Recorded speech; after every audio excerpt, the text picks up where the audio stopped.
It was a hot summer afternoon when my friends and I sat in our usual spot at the local diner. The air was thick with excitement as we scrolled through our phones, searching for something fun to do. The idea hit me like a bolt of lightning. "Why don't we take a road trip to Death Valley?" I suggested. The desert had always fascinated me with its vast emptiness and mysterious beauty. My friends, Sarah and Jake, were instantly intrigued. Sarah loved the idea of exploring somewhere new, and Jake was always up for an adventure. We pulled out a map and traced our route, feeling the thrill of the unknown. "We can camp out under the stars," I said, my heart racing. "And maybe we'll find something amazing out there." We planned everything carefully. I packed a cooler with snacks and drinks, while Sarah gathered camping gear. Jake volunteered to bring his camera, eager to capture every moment of our adventure. We were ready to hit the road. As the sun began to set, we loaded up my car and set off. The sound of laughter filled the air as we drove deeper into the desert. The landscape changed around us. Tall mountains and endless sand greeted us. The fading light painted everything in shades of orange and pink. It felt like we were entering another world. "Keep your eyes peeled for anything interesting," I said, my voice filled with excitement. "You never know what we might find." Little did we know that our adventure would soon take a turn we never expected.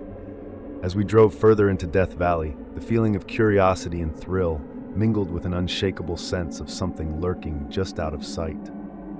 I couldn't shake the thought. What would we discover in this vast, open desert? The road stretched endlessly ahead, a ribbon of asphalt flanked by towering mountains and sprawling sand dunes. As we drove deeper into Death Valley, the sun dipped below the horizon, casting long shadows that danced along the landscape. The beauty of the desert was captivating, but I felt a twinge of unease that I couldn't quite explain. "Look at that view!" Sarah exclaimed, leaning out the window to take a picture.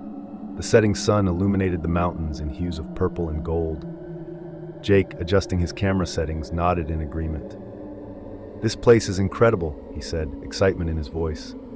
I smiled, but a knot formed in my stomach. It was just the three of us in this vast expanse, and the thought of being so far from civilization sent a shiver down my spine. I glanced at the map on my phone. "We should be getting close to the camping area," I said, trying to shake off the feeling. "There's supposed to be a perfect spot to set up our tents." As we continued driving, the surroundings became more desolate. The mountains loomed larger, and the wind whispered secrets through the open windows. The last traces of sunlight disappeared, leaving us in darkness, illuminated only by the headlights of my car. Suddenly, Jake pointed ahead. "Do you see that?" His voice was filled with curiosity. I squinted through the darkness, trying to focus. A faint outline emerged, a small shack standing alone in the distance, barely visible against the night sky. "What is that doing out here?" Sarah asked, her voice a mix of excitement and concern. "Let's check it out," I suggested, my heart racing. There was something mysterious about that shack, and the urge to investigate was overwhelming. As we pulled up, the temperature dropped noticeably. I parked the car, and we stepped out into the cool night air. The shack was weathered and worn, the wooden boards creaking under the weight of the years. Moonlight illuminated its cracked windows, and I couldn't shake the feeling that it was watching us. "Should we go inside?" Jake asked, his voice barely above a whisper. "We should be careful," I replied, glancing around. The desert felt different now, almost alive with hidden eyes. But curiosity pulled at us, and before I could voice my concerns, Jake was already stepping toward the door. "Wait!" Sarah called after him, but he shrugged her off, determined to uncover what lay inside. I hesitated, a cold knot forming in my stomach. "Maybe we shouldn't," I said, but my voice was drowned out by the sound of the door creaking open. Jake stepped inside, and the darkness seemed to swallow him whole. Sarah and I exchanged nervous glances. "Should we follow?" she asked, uncertainty in her eyes. With a deep breath, I nodded. "Yeah, let's stick together." As we crossed the threshold, the door slammed shut behind us, and the darkness enveloped us completely. Inside the shack, the air felt heavy and stale. A faint smell of damp wood mixed with something else, something I couldn't quite place. I fumbled for my phone, turning on the flashlight to pierce through the darkness. The beam of light revealed a room filled with dusty furniture, scattered debris, and walls that seemed to whisper forgotten stories. Wow, it's like a time capsule, Jake said, his excitement barely contained. He moved toward a table covered in old magazines and broken glass. Look at these. He picked up a magazine, its pages yellowed with age. They're from the 70s. Sarah leaned closer, her voice low. It feels abandoned. Do you think anyone lives here? I scanned the room, unease creeping over me. I don't know. Something feels off, I murmured, moving cautiously toward a window. Outside, the desert was vast and silent, the only sound the soft rustle of the wind. Check this out, Jake called, and I turned to see him in the corner, examining an old chest. It's locked, but I bet there's something interesting inside. Before I could respond, he began searching the room for something to pry it open. My heart raced, a sense of dread settling in. Maybe we should just leave, I suggested, my voice barely audible. Come on, it's just a chest, Jake replied, brushing off my concerns. What's the worst that could happen? I glanced at Sarah, who looked equally uneasy. Jake, please, let's go back to the car, I insisted, but he was already crouched in front of the chest, oblivious to our growing discomfort. As he continued to pry at the lock, I noticed something out of the corner of my eye, a shadow moving outside the shack. I squinted through the dusty window, my heart pounding. There was no one there, but the feeling of being watched lingered. Guys, I think we should really... I started, but Jake interrupted me with a triumphant shout.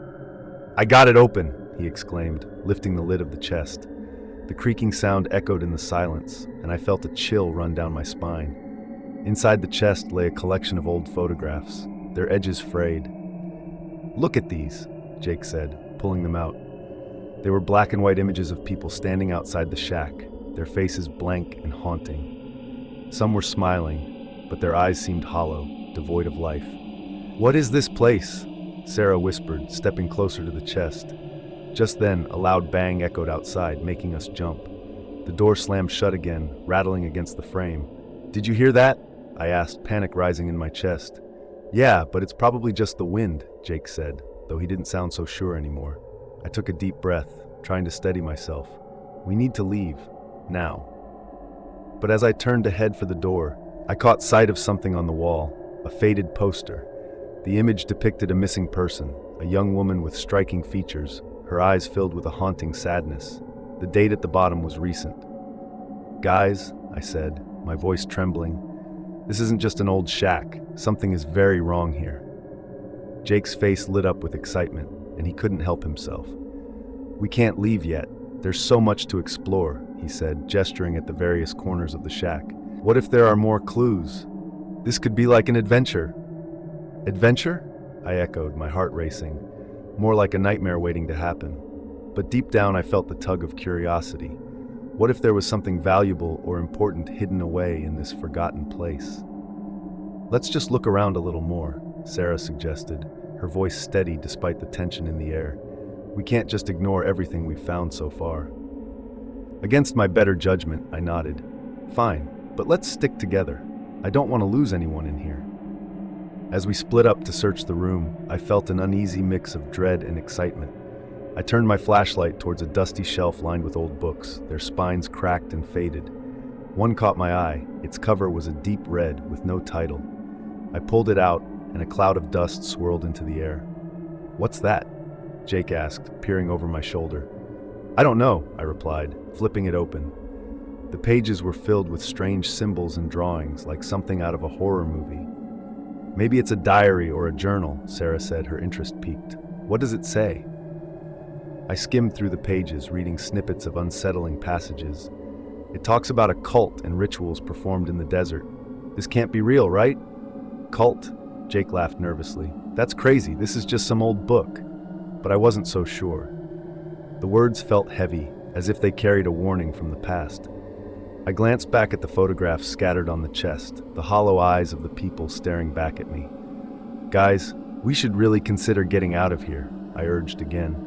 But my voice lacked conviction. Just a few more minutes, Jake insisted. Let's check the back room. I hesitated, glancing toward the dark hallway that led deeper into the shack. My gut twisted with anxiety, but the allure of the unknown pulled at me. Okay, I relented, though unease lingered in my chest. We moved toward the back room, the air growing cooler as we stepped into the shadows. The room was smaller, dimly lit by the beam of our flashlights. Old furniture lay strewn about, covered in cobwebs. In one corner stood a dusty mirror, its surface cracked but still reflective. I approached it cautiously, catching a glimpse of myself before looking deeper into the room. Suddenly, I noticed a figure in the mirror. Just for a moment, it was there, a shadowy outline behind us. My breath caught in my throat and I turned quickly. "Did you see that?" I gasped, my heart racing. "See what?" Sarah asked, eyes wide with concern. "Something was there, in the mirror." I stammered, but now it was just us, the room empty and silent. Jake shrugged, his excitement faltering. Maybe it was just the reflection of the light. "Maybe," I replied, but doubt crept into my mind. I could feel the walls closing in, the air thickening with an unshakable tension.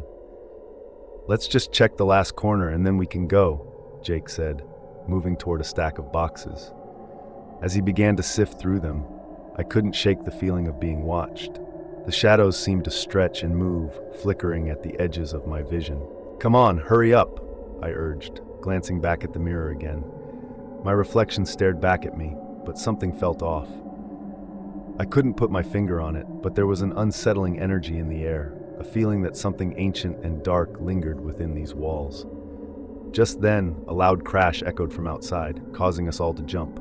The shack shuddered, dust raining down from the ceiling. "Okay, that's it," I said, adrenaline flooding my veins. "We're leaving right now."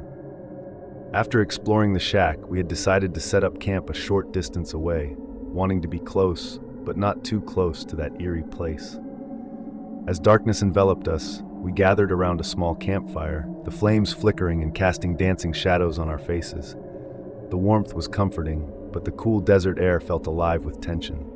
"Isn't this great?" Jake said, roasting a marshmallow over the fire. "Just us, the stars, and a little adventure." "Sure, if you ignore the creepy shack," I replied, trying to keep my voice light. Sarah just nodded, her gaze shifting nervously toward the dark expanse of the desert. As night settled in, the sounds of the desert came alive. The wind howled through the canyon, and somewhere in the distance, an owl hooted. It was a symphony of nature, but every now and then, I thought I heard something else, something softer, almost human. "Did you hear that?" I asked, looking around the campfire. "Hear what?" Jake replied, oblivious as he focused on his marshmallow. "It sounded like someone whispering," I said, my heart racing. "Probably just the wind," Sarah said, though her eyes darted toward the dark expanse beyond our firelight. We fell into an uneasy silence, the only sounds coming from the crackling fire and the distant calls of night creatures. But as the night wore on, the whispering grew louder, clearer. It felt like it was coming from the direction of the shack. "Okay, this is getting weird," I said, standing up. "I'm going to check it out." "Are you crazy?" Jake protested, dropping his marshmallow. "We just left that place. Why would you go back?" "I need to know what's making that noise," I insisted, glancing at Sarah. "You can stay here, but I'm going." Reluctantly, Sarah rose to her feet. "I'm going with you. I don't want you out there alone." With a sigh, Jake reluctantly followed us as we made our way toward the shack. The whispering seemed to beckon us, a siren call that pulled us closer. As we approached, the air grew colder and the darkness felt thicker. The shack loomed ahead, its silhouette stark against the starry sky. My heart raced with every step, a mix of fear and curiosity driving me forward. "Maybe we should just call it a night," Jake suggested, his bravado fading. But before I could respond, the whispering grew louder, almost frantic, echoing in the stillness of the night. It was a sound that tugged at my very soul, a pleading that felt too real to ignore. "Did you hear that?" I whispered, my voice trembling. "Yes!" Sarah exclaimed, gripping my arm. "It sounds like someone is in there." With shaky hands, I reached for the door handle. The old wood creaked as I pulled it open, the darkness inside seeming to swallow the light from outside. "Maybe we shouldn't," Jake started, but I cut him off. "We have to find out what's happening," I said, stepping inside. The atmosphere felt charged, as if the shack itself was alive and aware of our presence. Inside, everything was as we had left it, but the air was thick with a tension that made my skin crawl. The whispers were now louder, swirling around us like a haunting melody. I aimed my flashlight into the corners, searching for the source. "Where is it coming from?" Sarah asked, her voice barely above a whisper. "Over here," I said, moving toward a door we hadn't opened earlier. It stood slightly ajar, a sliver of darkness beckoning me forward. With a deep breath, I pushed the door open. Inside was a small room, cluttered with old furniture and boxes. But it was the wall at the far end that caught my attention. An old, peeling wallpaper adorned with strange symbols that seemed to twist and writhe in the flickering light. "What is that?" Jake whispered, stepping cautiously into the room. "I don't know, but it looks wrong," I replied, feeling an uneasy knot in my stomach. The whispers grew louder, almost overwhelming, and I could feel their urgency pulling at me. Suddenly, Sarah gasped, pointing toward a figure in the shadows. "Look!" I turned, my heart racing as the flashlight beam illuminated a shape.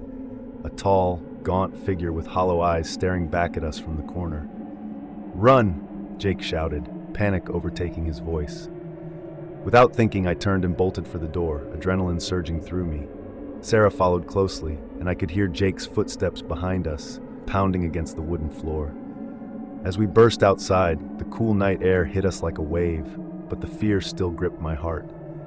We stumbled away from the shack, gasping for breath. "What the hell was that?" Jake panted, looking back at the building, which now seemed even more sinister in the moonlight. "I don't know," I admitted, my hands shaking. "But we need to get out of here." With the whispers still echoing in our minds, we hurried back to our campsite, the shadows of the desert stretching out like fingers reaching for us, warning us of the danger that lay just beyond the firelight. The fire crackled and popped as we collapsed around it, our hearts still racing from the encounter. The warmth felt comforting, but the events of the night hung heavily in the air. "What just happened in there?" Jake asked, his voice a mix of disbelief and fear. He stared into the flames as if hoping they would provide some answers. "I don't know, but we can't just ignore it," I replied, trying to steady my voice. "There was something wrong with that shack. We need to figure out what's going on." Sarah nodded, her face pale. I didn't like the look of that figure. It felt wrong, like it was watching us. Jake shivered, wrapping his arms around himself. "What if it follows us? What if it wants something from us?" "We can't think like that," I said, trying to be brave. "We need to find out what that place is hiding. Maybe there are clues inside." "Are you serious?" Jake exclaimed. "After what we just saw? You want to go back in there?" "Yes," I insisted, though my heart raced at the thought. "We have to. We can't leave without knowing what we're dealing with. If we don't, it'll haunt us." Sarah looked between us, her brow furrowed. "Okay, but we should be careful. We need to stick together." The three of us sat in silence for a moment, the shadows of the desert pressing in around us. Finally, we made a plan. "Let's wait until the moon is high in the sky," I suggested. "That way we'll have enough light to see, but it'll still be dark enough for us to stay hidden." As we waited, the atmosphere grew thicker with anticipation. The stars twinkled above us, but they felt distant, as if they were watching our every move. Each passing minute felt like an eternity. Once the moon reached its peak, we gathered our flashlights and steeled ourselves for what lay ahead. The shadows danced around us as we approached the shack again, its presence looming and ominous in the night. "Stick close," I whispered, my voice barely above a breath. Pushing the door open once more, the creaking sound echoed like a warning. The air inside felt cold and heavy, and the whispers returned, swirling around us like a haunting melody. "Let's head straight for that room," I said, leading the way. As we entered, the eerie symbols on the walls seemed to shimmer in the flashlight's glow. My heart raced as I stepped closer to examine them. They were strange and intricate, twisting together in patterns that felt almost alive. "Do you think they mean something?" Sarah asked, her voice trembling. "Maybe," I replied, tracing one with my fingers. "It looks like some sort of language." Suddenly, a loose piece of wallpaper flapped open, revealing a hidden compartment behind it. My heart skipped a beat. "Guys, look!" We crowded around as I pulled the paper back to reveal a small wooden box. It was old and dusty, adorned with the same strange symbols that covered the walls. "Do you think it's safe to open?" Jake asked, glancing around nervously. "We have to find out," I said, determination pushing me forward. With trembling hands, I opened the box, and inside lay a collection of faded photographs and a small, weathered journal. The photographs depicted a family, smiling faces, sun-soaked days, and laughter. But as I flipped through them, I noticed something unsettling. In every photo, a shadowy figure lurked in the background, watching, waiting. "Who are they?" Sarah whispered, peering over my shoulder. "I don't know," I replied, feeling a chill run down my spine. "But it looks like this family wasn't alone." I opened the journal, its pages yellowed with age. The handwriting was shaky, filled with frantic scrawls and desperate pleas. The last entry sent a shiver down my spine. "We can hear it whispering now. It's coming for us. We have to leave this place, but it won't let us go." "What does it mean?" Jake asked, his eyes wide. I think something happened to them," I said slowly. "They must have been trapped here, just like we are now." A sudden crash echoed from outside, and we all jumped, our hearts racing. "What was that?" Sarah gasped. "Let's get out of here," Jake urged, panic in his voice. "No," I said, my voice firm. "We need to figure out what's going on. If there's something out there, we can't just run." We exchanged nervous glances, but my resolve pushed us forward. As we stepped outside, the moonlight illuminated the desert landscape, casting long shadows in the stillness. The night was unnaturally quiet, the usual sounds of the desert replaced by an unsettling silence. Suddenly, we heard it again, the whispering, closer this time, swirling around us like a storm. "Where is it coming from?" Sarah whispered, her voice shaking. "I don't know, but we need to find out," I replied, glancing around frantically. As we moved cautiously, the whispers grew louder, echoing in our ears. It felt like the desert itself was alive, drawing us deeper into its secrets. "Over here," I said, pointing toward a faint light in the distance. We followed it, our hearts pounding. As we approached, the light flickered, revealing a small clearing with strange stones arranged in a circle. In the center, a glowing symbol pulsed softly, casting an eerie glow on our faces. "What is that?" Jake breathed, awe and fear mingling in his voice. "I think it's connected to the shack," I said, stepping closer. But as I neared the symbol, a sudden wind swept through the clearing, sending a chill down my spine. The whispers intensified, swirling around us in a frantic crescendo. "We need to leave," Jake shouted, his fear palpable. Just as we turned to flee, the ground beneath us trembled. The stones shifted, and the glowing symbol began to pulse faster, as if awakening from a deep slumber. We ran, hearts racing, but the whispers chased us, echoing in the night. It felt like something was pulling us back, trying to keep us from escaping. "Keep going," I yelled, adrenaline surging through me. We raced back toward the shack, the shadows closing in around us. The whispers grew louder, a cacophony of voices calling out in desperation. Just as we reached the door, I felt a cold hand grasp my arm. I turned, eyes wide, but it was only the wind, howling through the cracks of the old building. "Inside!" I shouted, and we tumbled through the door, slamming it shut behind us. Panting, we huddled together, the weight of the night pressing down on us. But as we caught our breath, I couldn't shake the feeling that the worst was yet to come. As we caught our breath in the dim light of the shack, an unsettling silence enveloped us. The whispers had faded, but the air felt thick with tension, as if the very walls were closing in around us. I glanced at Jake and Sarah. Their faces were pale, eyes wide with fear. "I don't like this place," Jake muttered, his voice barely above a whisper. "It feels like something is here with us." "I know what you mean," Sarah replied, shivering slightly. "Ever since we stepped inside, I've felt watched." I nodded, the hairs on the back of my neck standing on end. "It's probably just our imagination. We've been through a lot, but we need to stay focused and figure out what to do next." Just then, a faint scratching sound echoed from the back of the shack, causing us all to freeze. My heart raced as I exchanged glances with Jake and Sarah. "What was that?" I asked, trying to sound calm despite the fear creeping into my voice. "Maybe it's just an animal," Jake suggested, though I could tell he didn't believe it. Or something worse." "We should check it out," I said, steeling my nerves. "If it's just an animal, we'll be fine, but we can't ignore it."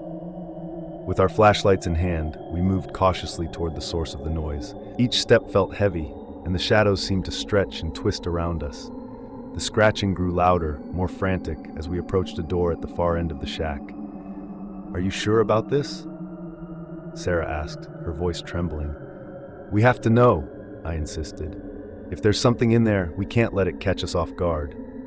I reached for the doorknob, hesitating for just a moment. Then, taking a deep breath, I turned it and pulled the door open. Inside, the room was dark and cluttered, filled with old furniture and dusty boxes. The scratching stopped immediately, replaced by an eerie silence. My heart raced as I swept my flashlight across the room, searching for any sign of movement. "See? Nothing," Jake said, his voice a bit steadier now. "It's probably just some old wood or—" But before he could finish, a loud thud echoed from behind a stack of boxes. We jumped, eyes wide, hearts pounding. "Maybe we should get out of here," Sarah suggested, her face pale. "No," I said firmly. "We need to see what it is." As we moved closer to the boxes, the air felt charged with electricity, and I could almost hear the pounding of my heart in my ears. I reached out and began to push the boxes aside. Suddenly, a small, dusty figure tumbled out, a weathered old doll, its glass eyes staring up at us. It looked harmless, but the sight sent a shiver down my spine. "Just a doll?" Jake said, relief flooding his voice. "That scared us?" But as I reached down to pick it up, a strange feeling washed over me. The doll felt cold and heavy in my hands, almost as if it were alive. I turned it over and noticed a small, faded tag sewn into its clothing. "What does it say?" Sarah asked, leaning closer.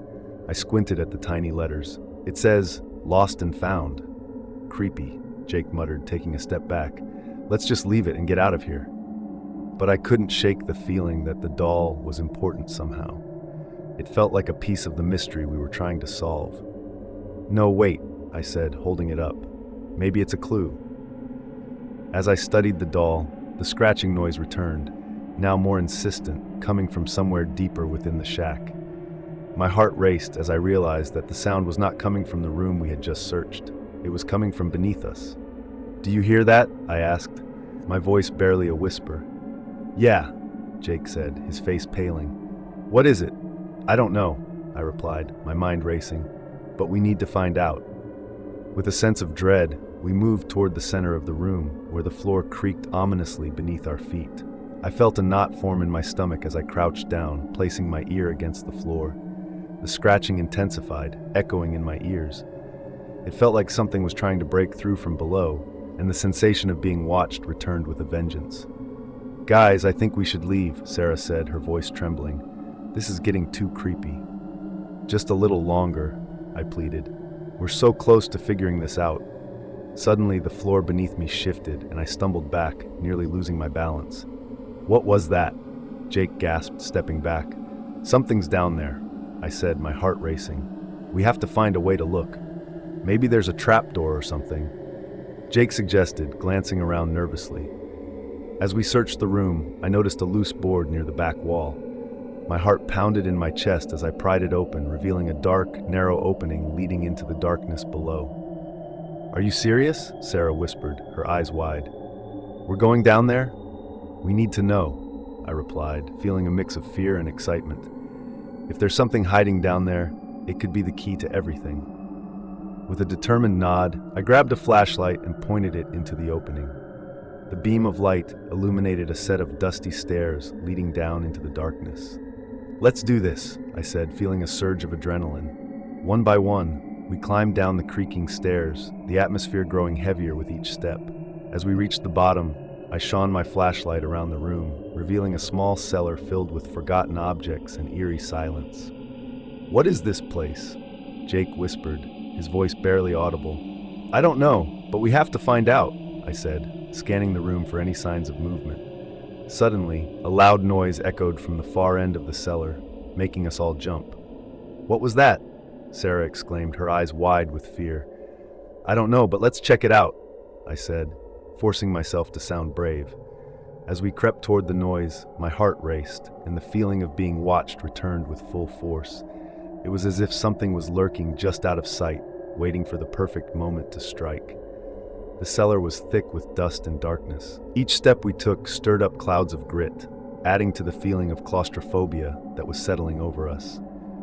The flashlight beams danced over old furniture, broken shelves, and forgotten items, creating eerie shadows on the walls. "Okay, we need to find another way out," I said, my voice echoing slightly in the confined space. "We can't stay here forever." Jake nodded, his face pale under the dim light. "Let's look around and see if there's another exit or something. This place is giving me the creeps."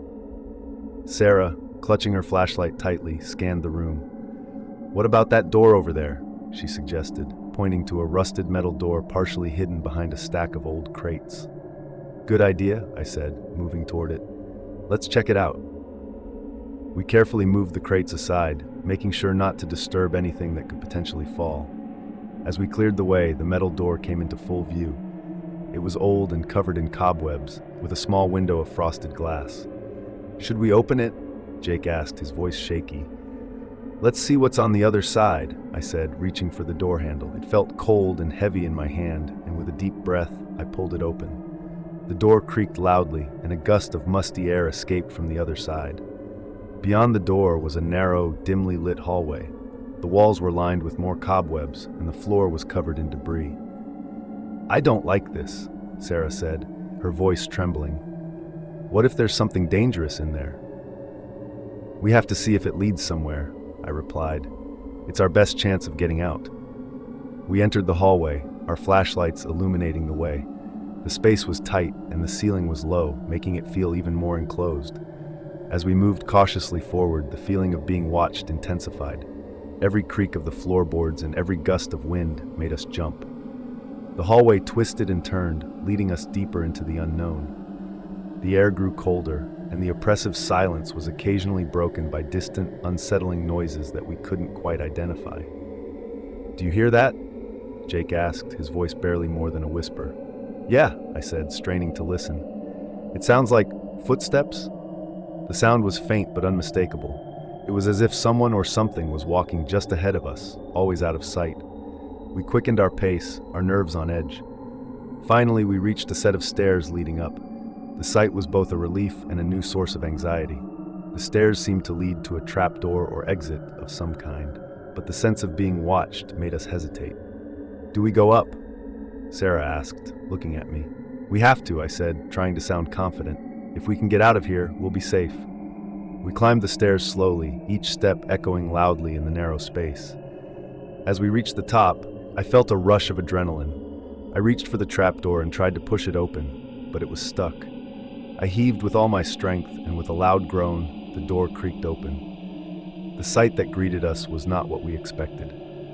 We found ourselves in a small, dusty attic.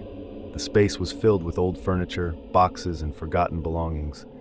Light filtered in through a small, grimy window, casting eerie shadows on the walls. "Is this it?" Jake asked, looking around in disappointment. "I don't know," I said, scanning the room. "There has to be another way out." We began to search the attic, moving boxes and peering into old trunks. The atmosphere was heavy with dust, and the air felt stagnant. The sense of being watched was still present, though it seemed to be fading slightly as we moved around. In one corner of the attic, I noticed a small hatch in the floor. It was partially hidden behind a pile of old blankets and boxes. My heart skipped a beat as I approached it. "Guys, look at this," I said, uncovering the hatch. "This might be another way out." Jake and Sarah joined me, and we examined the hatch carefully. It was old and rusted, but it looked like it led to another space below. With a sense of urgency, we pried it open, revealing a ladder leading down into darkness. "Should we go down?" Sarah asked, looking uncertain. "It's our best option," I said. "We need to find a way out of here, and this might be it." We descended the ladder, one by one, the darkness enveloping us as we went. The air grew colder, and the feeling of being watched returned with full force. The sense of dread was palpable. At the bottom of the ladder, we found ourselves in a large, dimly lit room. The walls were lined with old, rotting wood, and the floor was covered in dust and debris. The room was filled with old furniture and forgotten objects, adding to the sense of abandonment. "This place is huge," Jake said, looking around in awe and fear. "But where are we?" "I'm not sure," I replied, "but we need to keep looking. There has to be an exit somewhere."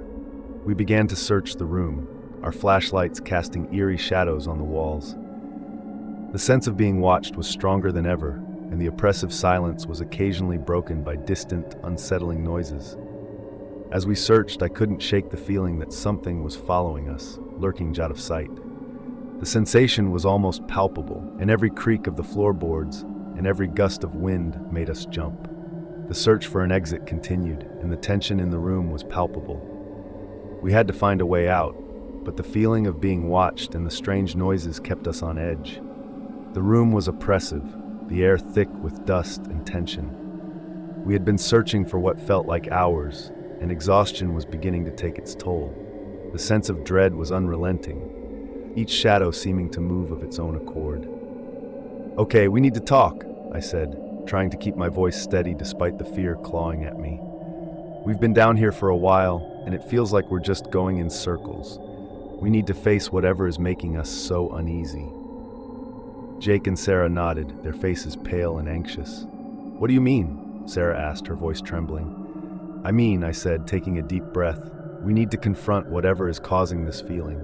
We've been avoiding it, but it's not going to go away on its own." Jake glanced around the room, his flashlight casting eerie beams across the old, rotting wood. "You really think that's going to help?" "It's our only option," I replied.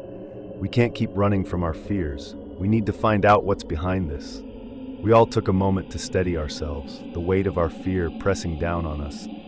The feeling of being watched was more intense than ever, almost as if something was lurking just beyond our sight, waiting to pounce. "All right," Jake said, his voice firmer now. "Let's do this." We began to move through the room more deliberately, our flashlights sweeping over every corner, every shadow. The eerie silence was occasionally broken by distant creaks and groans, adding to our unease. As we moved, we began to notice strange patterns on the walls, scratches and markings that seemed almost deliberate. They were crude and random, but there was something unsettling about them. "What do you think these mean?" Sarah asked, her voice barely above a whisper. "I don't know," I said, studying the markings, "but they don't look like they were made by accident. It's like someone was trying to communicate something." The sense of being watched grew stronger, and the strange noises seemed to come from all directions. We felt a chilling breeze as if something invisible was moving through the room with us. Our breaths came out in visible puffs as the temperature dropped. Suddenly, Jake stopped and pointed at a large, dusty mirror leaning against one wall. "Look at this," he said, his voice filled with fear. "What's that reflection?" We all turned to the mirror, our flashlights illuminating the cracked and dirty glass. For a moment, the reflection seemed normal, just the three of us standing there. But then I noticed something strange, a shadow moving behind us, just out of reach of the flashlight beams. "Do you see that?" I asked, my heart racing. Jake and Sarah looked at the mirror, their faces going pale. "Yeah," Sarah said, her voice shaking. "There's something back there." We turned around quickly, but there was nothing there. Just the same dusty old furniture and shadows. The feeling of being watched was almost overwhelming now, as if something was right behind us, breathing down our necks. "Let's not waste any more time," I said, trying to stay calm. "We need to find out what's causing this. Let's check the rest of the room thoroughly." We continued our search, our fear mounting with each step. The strange noises seemed to get closer, and the oppressive silence was broken by occasional whispers and footsteps we couldn't quite place. Our flashlights flickered, casting eerie, dancing shadows on the walls. As we moved deeper into the room, we came across a large wooden chest in the corner. It was old and covered in dust, its surface etched with strange symbols. "Should we open it?" Jake asked, his voice barely a whisper. "Yeah," I said, taking a deep breath. "Let's see what's inside." We carefully opened the chest, our hands shaking with fear. Inside was a pile of old papers, photographs, and other items. We began to sift through them, hoping to find something that would explain the strange occurrences. Among the papers, we found old journal entries and letters, some of them written in a scrawling, frantic hand. The writing spoke of someone being trapped in the shack, feeling watched and hunted, unable to escape the dark forces that seemed to lurk within the walls. "This is really unsettling," Sarah said, reading over my shoulder. "It's like someone was writing about exactly what we're going through." I nodded, feeling a shiver run down my spine. "It's like this place has a history of driving people mad. We need to be very careful." As we read through the documents, the strange noises grew louder and more frequent. The feeling of being watched was almost unbearable, and every shadow seemed to move with a life of its own. "Let's finish this search quickly," Jake said, his voice tense. "We need to get out of here before whatever is watching us decides to come closer." We continued our search, our fear mounting with each passing minute. The oppressive atmosphere and strange occurrences made it hard to think clearly, but we pressed on, determined to find a way out. Eventually, we came across a hidden compartment behind a loose panel in the wall. Inside was a small, rusted box with a combination lock. Our hearts raced as we tried to open it, the tension in the room reaching a fever pitch. With a loud click, the lock gave way, and we opened the box.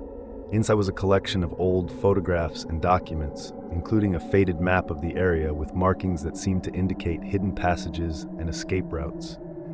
"This could be our way out," I said, examining the map. "If we follow these markings, we might find a way to escape this place." The feeling of being watched was still present, but now there was a glimmer of hope.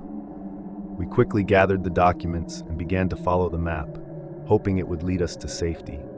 As we made our way through the hidden passages and tunnels, the sense of dread and fear remained, but we were determined to find a way out.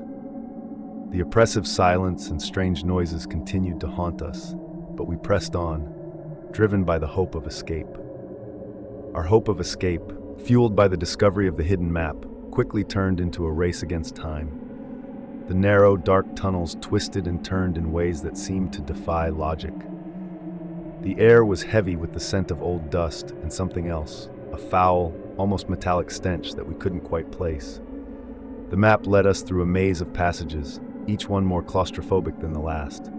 Our flashlights flickered, casting long, menacing shadows that seemed to chase us as we moved. The oppressive silence was occasionally broken by distant, eerie noises that seemed to echo through the tunnels. "Are we even sure this map is leading us to safety?" Sarah asked, her voice strained with worry. "What if it's a trap?" "I don't know," I admitted, my heart pounding. "But it's our best chance. We have to keep moving." Our breaths came in ragged gasps as we pushed forward, the sense of urgency growing with each step. The feeling of being watched was now almost tangible, as if invisible eyes were following our every move. The distant sounds of footsteps and whispers grew louder, amplifying our fear. "Do you hear that?" Jake asked, his voice trembling. "It sounds like something is following us." We all listened, straining to hear over the pounding of our own hearts. The sound of footsteps was indeed growing closer, echoing in the tunnels as if something or someone was closing in on us. "Keep moving," I urged. "We have to get out of here." We quickened our pace, the fear of being caught driving us forward. The tunnels seemed endless, their twists and turns becoming increasingly disorienting. Our flashlights cast frantic beams of light, illuminating only small sections of the oppressive darkness. Every so often, we would hear a sudden loud bang or the scraping of metal on stone, making us jump in fright. It felt as though something was deliberately trying to scare us, to drive us mad with fear. "Do you think it's the same thing that's been watching us?" Sarah asked, her voice barely audible over the noise. "It could be," I said, trying to keep my voice calm. "We need to stay focused. We can't let it break us." The map led us to a particularly narrow passage that seemed to descend even deeper into the earth. The air grew colder, and the stench became more pronounced. Our footsteps echoed off the walls, the sound magnifying our sense of dread. "I don't like this," Jake said, his voice filled with anxiety. "It feels like we're going deeper into the trap." "We have to keep going," I said, though I could feel the tension creeping into my own voice. "We're almost there." The sense of desperation was palpable, each of us driven by the need to escape whatever was pursuing us. The map's markings seemed to become more erratic and confusing, adding to our disorientation. Suddenly, the passage opened up into a larger chamber. The walls were lined with strange symbols and carvings that seemed to glow faintly in the dim light. In the center of the chamber was a large metal door, heavily rusted and covered in more of the cryptic symbols. "That must be the exit," I said, pointing to the door. "We need to get through it." As we approached the door, we heard a sudden, deafening crash behind us. The sounds of footsteps and whispers grew louder, almost as if whatever was following us had broken into the tunnel system. "Hurry!" I shouted. "We have to get through that door." Jake and Sarah scrambled to help me with the door. It was stuck, and despite our combined efforts, it barely budged. The sounds of pursuit were now so close that we could almost feel the breath of whatever was chasing us. "We need to find a way to open it." Sarah cried out, her voice filled with panic. I frantically searched for any way to unlock or force open the door. The symbols on the door seemed to pulse with an unsettling energy, and I felt a chill run down my spine as I touched them. Maybe there's a key or something, Jake suggested. Look around. We searched the chamber frantically, but there was no sign of a key or any other means of opening the door. The sounds of pursuit were now deafening, and the oppressive fear was nearly overwhelming. Keep trying, I urged, my voice filled with desperation. We can't give up now. Finally, with a loud groan and a burst of adrenaline, the door creaked open just enough for us to squeeze through. We rushed inside, slamming the door shut behind us. The sounds of pursuit stopped abruptly, leaving us in an eerie silence. We were in another dark, dusty room, the air thick and stagnant. The door we had just come through was now sealed tightly with no sign of the mysterious pursuer. We made it, Sarah said, her voice shaky but relieved. We're safe for now. We took a moment to catch our breaths, our hearts still racing. The sense of desperation had faded, but the fear and uncertainty remained. What now? Jake asked, looking around the room. I don't know, I said, feeling the weight of the situation. But we have to keep moving. We're not out of danger yet.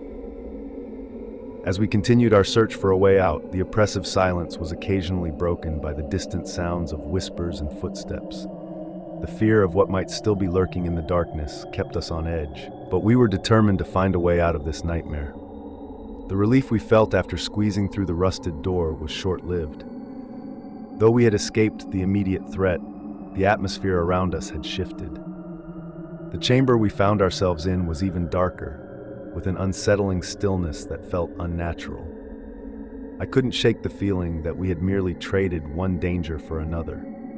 The room was vast, the walls lined with faded symbols and markings that seemed to tell an ancient story, though none of us could decipher it.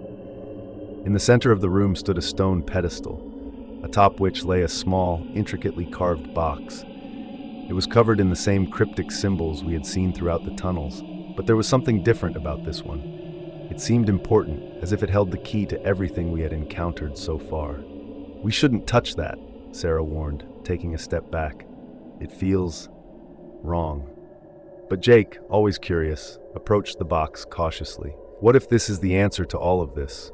Maybe it explains what's happening here, why everything feels so off. We don't know what it could do, I added, feeling an intense unease in the pit of my stomach. It might make things worse. Jake hesitated, looking between us and the box, his hand hovering over it. We're stuck either way. If there's something in here that helps us get out, we have to take that chance. Before we could stop him, Jake lifted the lid. The moment the box opened, the room seemed to breathe. Air rushed in, swirling around us like a whirlwind. A faint, ominous hum filled the space, and the walls began to glow with a dim, unsettling light. What did you do? Sarah whispered, her voice trembling. Jake stepped back, his face pale. I didn't. There was nothing in the box. Suddenly, the ground beneath us shook violently, knocking us all off balance. The walls trembled, dust and debris falling from the ceiling. The strange hum grew louder, echoing in our ears like a warning. It was as if the room itself had come to life, responding to the box being opened. We need to get out of here, I shouted, trying to keep my voice steady over the rising noise. We scrambled to find an exit, but there were no doors, no passages leading out. The room had become a sealed trap, and the realization that we were truly stuck hit us like a punch to the gut. The markings on the walls began to shift and change, moving as though alive, forming shapes that were impossible to understand. I can't believe this is happening, Sarah murmured, her face pale as she clung to the wall. We're trapped. But as I looked around, something caught my eye. In the far corner of the room, a new symbol began to emerge from the stone wall, one that hadn't been there moments before. It was larger than the others and pulsed with a strange energy. Something about it drew me closer, despite the overwhelming fear that gripped me. We're not done yet, I said, pointing toward the symbol. Look at that. The others followed my gaze, and we cautiously approached the wall. The symbol began to glow brighter, and as we neared, a small crevice appeared in the stone, just wide enough to slip through. It's opening, Jake said, his voice filled with disbelief. Maybe it's another way out. Without another option, we squeezed through the crevice one by one, the air becoming colder and more oppressive the further we went. We emerged into another tunnel, this one narrower and more claustrophobic than any we had encountered before. The walls were smooth, devoid of any markings, and the silence was so thick that even our breathing felt like an intrusion. Something had changed. The atmosphere was heavier, more menacing. I couldn't shake the feeling that we had triggered something far worse by opening that box. "Do you think this tunnel leads us out of here?" Sarah asked, her voice barely a whisper as we cautiously moved forward. "I don't know," I replied, my heart racing. "But we can't stop now." As we continued down the tunnel, we started hearing faint whispers again, distant but unmistakable. They seemed to come from all directions, echoing in the narrow space. The further we went, the louder the whispers became until they were nearly deafening. "It feels like they're trying to tell us something," Jake said, his face tense as he tried to make sense of the voices. "Or warn us," I suggested, my throat tight with fear. Suddenly, the tunnel opened up into a wide, circular chamber. In the center of the room was something none of us expected. A mirror, tall and cracked, its surface distorted like it had been shattered from the inside out. It stood in stark contrast to the emptiness of the chamber, as if it had been placed there deliberately. "What is that doing here?" Sarah asked, her voice barely a whisper. "I don't know," I said, my gut telling me to stay as far away from it as possible. But before I could stop him, Jake stepped forward, drawn to the mirror as if something beyond his control was pulling him in. His eyes fixed on the cracks, the broken pieces reflecting strange, shifting images that didn't seem to make sense. "What do you see?" I asked, a chill running down my spine. Jake's voice was hollow as he responded, his eyes wide and unblinking. "It's us, but it's not us." Suddenly, the mirror's surface rippled, and for a moment, we all saw it. A reflection of ourselves, standing in the same room, but with something horribly wrong. The versions of us in the mirror were distorted, twisted, as if they had been warped by some unseen force. Their eyes were empty, their faces pale and lifeless. "What the hell is this?" Sarah gasped, stepping back in horror. Before we could react, the reflection of Jake in the mirror turned to look directly at him, a twisted smile spreading across its face. The real Jake stumbled back, his breath catching in his throat. "Run!" I shouted, the panic setting in. As we turned to flee, the mirror shattered and the room plunged into darkness. The whispers returned, louder than ever, as if the very walls were closing in on us. Whatever we had unleashed, it was coming for us now, and there was no telling how much time we had left. As the dust settled and the echoes of shattered glass faded, the darkness around us seemed to press in, heavy and suffocating. The whispers, now almost deafening, swirled around us like a storm, and the oppressive air made it hard to breathe. We stumbled through the inky blackness, desperate to find our way out. "Where are we going?" Sarah cried out, her voice tinged with fear and frustration. "I'm not sure," I shouted back. "Just keep moving." Our footsteps were unsteady, and we struggled to keep track of our direction. Every so often, the darkness was pierced by fleeting glimpses of dim light, revealing glimpses of the tunnel's walls, now slick and glistening with moisture we hadn't noticed before. The tunnel seemed endless, stretching on in a cruel game of hide and seek. Suddenly we saw a faint, flickering light ahead. It was weak, but it was enough to give us hope. We pushed forward, each step fueled by the desperate need to escape whatever nightmare we had stumbled into. As we neared the source of the light, the tunnel began to widen. The oppressive feeling of the darkness lifted slightly, replaced by a strange sense of anticipation. The light grew stronger, revealing the entrance to another chamber. We entered the chamber cautiously, our eyes adjusting to the soft golden glow. It was a vast, open space, with a ceiling high above us, illuminated by a series of lanterns hanging from the walls.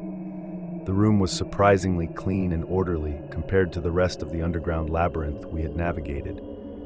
In the center of the room stood an old wooden door, looking almost out of place against the otherwise ancient and worn surroundings. The door was slightly ajar, and beyond it, we could see the dim outline of what seemed like an exit.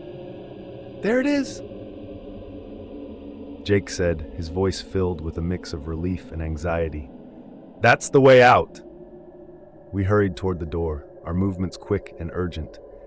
The thought of escaping this nightmarish place spurred us on. We reached the door and pushed it open, revealing a narrow passageway that seemed to lead up toward the surface. "Let's go," I urged, leading the way. The passageway was steep, and we had to climb carefully, using the rough walls to pull ourselves up. The climb seemed endless, and every step was a battle against the overwhelming exhaustion and the lingering fear that something might still be lurking behind us.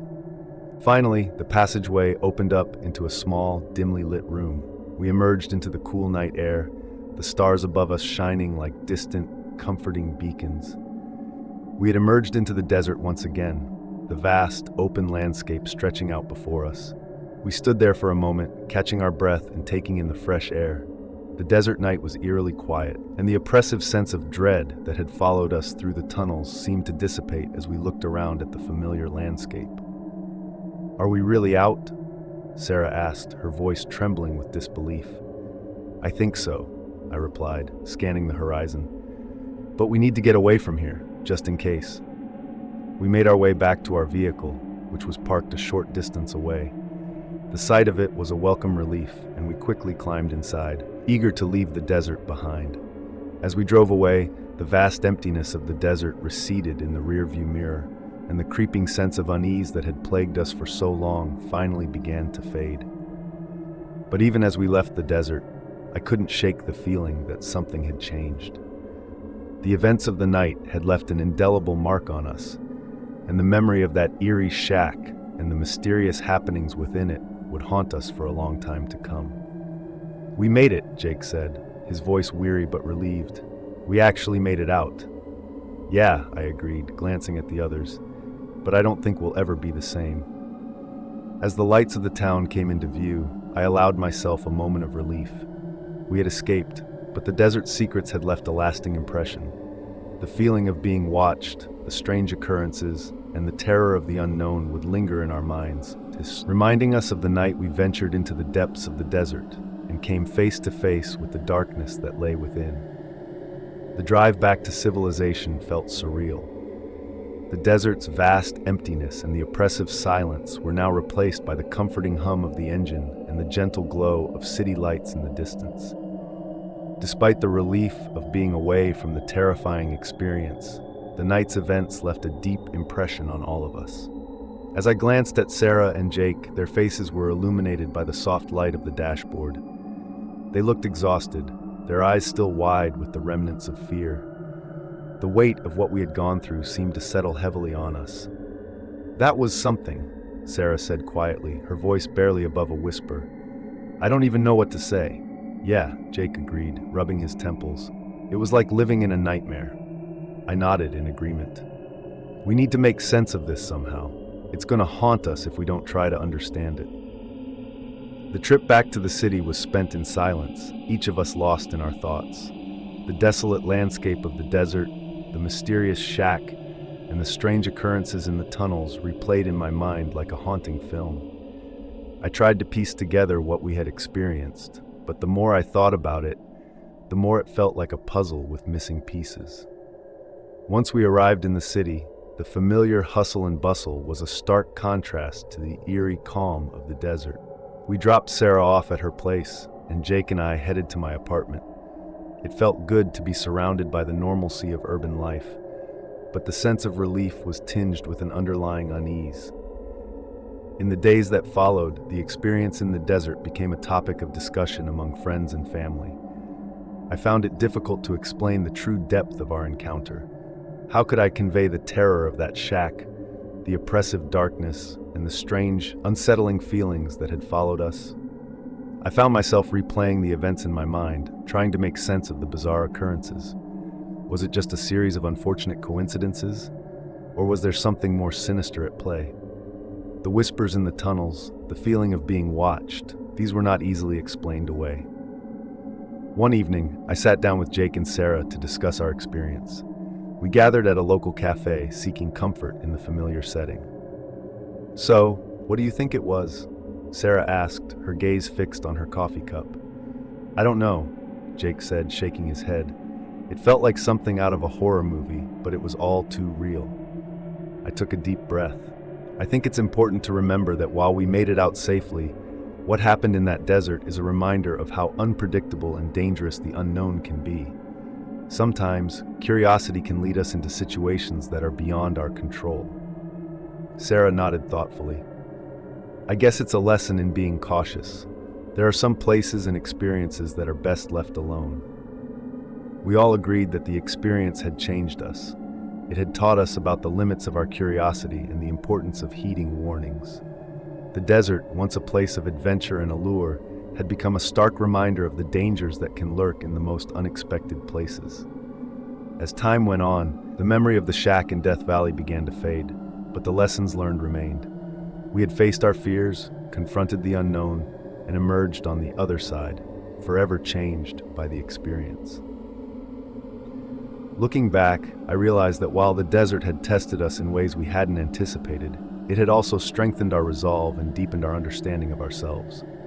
The fear, curiosity, and suspense had been intense, but they had also provided a profound insight into the nature of our own courage and vulnerability. The shack in Death Valley would always be a part of our story, a haunting chapter that reminded us of the fine line between adventure and danger, and the importance of respecting the mysteries that lie beyond our understanding. As I sit here far from the perilous sands of Death Valley, I can't help but reflect on the profound lessons we learned. Our ill-fated curiosity led us into danger, showing us that some mysteries are better left unexplored. The fear we experienced, though overwhelming, sharpened our senses and taught us to manage our anxieties. We realized the critical importance of preparation, teamwork, and respecting our limits in the face of the unexpected. The isolation of the desert intensified our challenges, but it also underscored the necessity of clear communication and adaptability. Finally, the ordeal made us deeply appreciate the safety and comforts we once took for granted. These lessons about courage, preparation, and humility will forever shape our approach to the unknown and the uncertainties of life.